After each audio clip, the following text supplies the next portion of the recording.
We started guarding, the second half more so than even the fourth quarter. We had a lot of wide open shots in the third quarter and held them to 22. We felt we were in good shape. But to give up 70 in the first half, obviously way below our standard, and to hold them to 36 in the second half was great. 39-point first quarter, 36-point second half, including 14 in the fourth. So got stops, followed the game plan and personnel much better than the first half, where we gave up a lot of threes, a lot of missed assignments, and then saw some things at half, cleaned that up, and we're in good shape. What did you see from Reed Shepherd? A lot of confidence and poise there in that second half. Yeah, taking big shots, being aggressive. I love the 5-point line pull-up, even though he airballed. Like, that shows his confidence, and he was on a good streak there. But we're going to need that from him. Some guys in our lineup looking at some different things, and we're in a little bit of a low there, and I think his offense obviously was a big part of that, getting us out of that. With a follow-up to Reed, do you see him kind of growing every day, kind of every time he goes out there? Yeah, the offense is what it is. He's been really good at that. He has big nights. It propels us for the most part.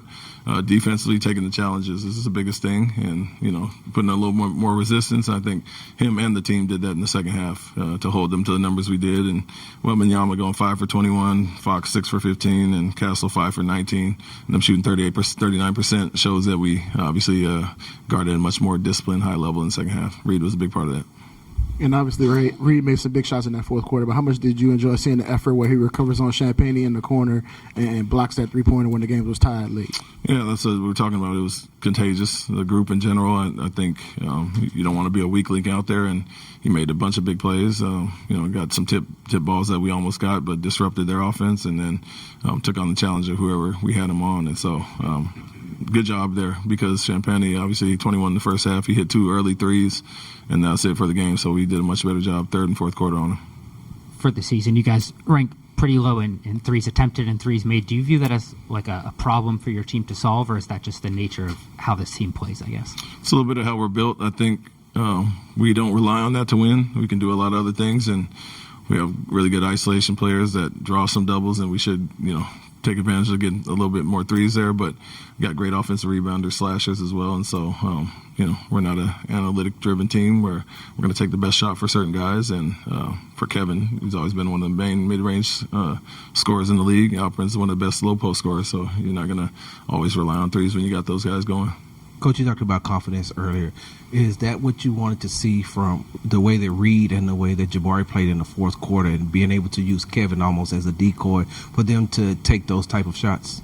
Yeah, we understand how teams are going to guard him. They weren't leaving him at all, whether he was handler or screener. And so to use him as a screener and free up that space for the others really was beneficial tonight. And so other guys are going to have to step up. We know that teams are going to make some of the young guys prove it. And fortunately, those guys stepped up and hit those big shots.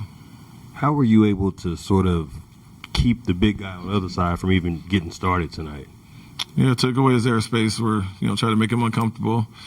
Threw multiple bodies at him, switched some actions. When we did make a mistake early, he hit the jumper, the mid-range jumper, those type of things in the first half. We showed about 10 clips of us giving them points, outside of the game plan and personnel discipline. And so focus on him was to show him bodies, get up under him, take away his airspace, be physical, and felt like we kept him out of a good rhythm tonight. You talk about how you guys aren't necessarily built to take that many threes in a game. With the math disadvantage that it can cause, does that make someone like Reed that much more important because of what he can do beyond the arc?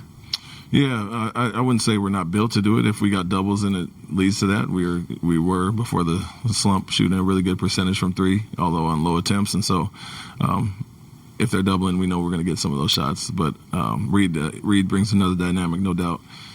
Kevin has those shots, but he'll take those sometimes, get to his mid-range.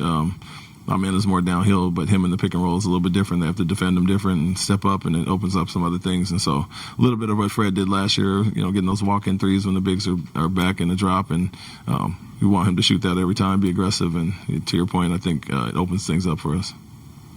Coach, there were a few groups that had Dorian, Tari, and a man out there. Obviously, it's still kind of new in terms of that pairing together, but what did you see from that group that you liked? No, you saw the defensive intensity in the second half with those guys. you'll see that group with Jabari and Kevin as well. We'll get to more of that small ball with the injuries and stuff now, but minute restrictions is part of it. And, we're trying to balance guys who can be in for 20 minutes or 15 minutes here and there. And once they're healthy and rhythm and get their timing back, I think we can see a lot more of those lineups. And they're really good defensively and can do some good things offensively as well with the pace we were playing with.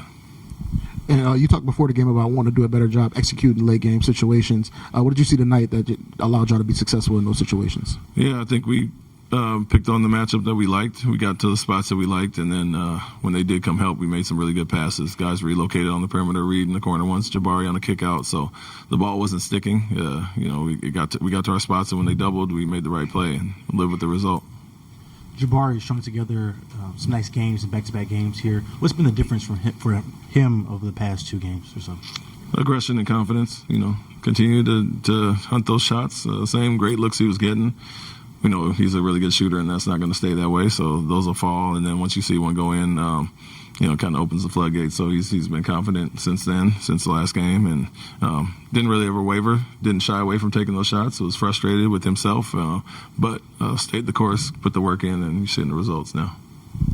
Only 6 offensive rebounds for you guys today. How much of that is Steven not being out there, and then what can you guys do to kind of compensate for the lack of extra possessions that you're getting there? Yeah, a lot. He carves out a lot of space. We're going to have to really emphasize guys crashing, from the perimeter as well. But Clint will make up for some of that, and we just need everybody to continue to do, as far as a committee, what he was doing. Nobody's going to do it like him. Like I said, he's 2 or 3 bodies.